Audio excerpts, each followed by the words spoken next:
Mabilisang update lamang no dito sa status ngayon ang ating kababayang si Cuadro Alas sa tumatayong Japanese promoter nito na kung saan sa naging huling panayam dito sa CEO ng Treasure Boxing Promotion na si Masayuki Ito, umamin mismo no ang nasabing Hapon na malaki raw ang tsansa na kanila munang bibitawan pansamantala ang ating kababayang si Casimero upang ito ay bumalik muna sa status bilang free agent at magkaroon muna ito ng temporary contract sa labas ng kanilang promotion sa Japan. Ang nasabing pahayag ng Treasure Boxing Promotion ay kaugnay pa rin sa pagkakaban ng 1 taon nitong si Casimero na lumaban sa kanilang bansa sa Japan. Kumbaga ay magpapaubaya muna pansamantala ang nasabing promoter nitong si Casimero patungkol sa matchmaking at upcoming fights ni Alas. Sa madaling salita, ang tumatayong manager muna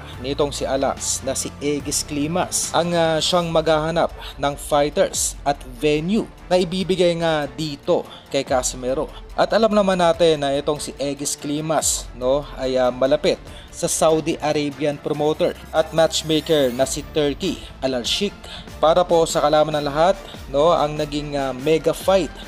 ng alaga ni Klimas na si Alexander Usyk ay ginanap po sa Kingdom Arena ng Saudi Arabia noong May 18 kontra Tyson Fury, na kung saan ang nasabing heavyweight bouts ay funded ng Arabian billionaire na si Turki Al-Sheikh.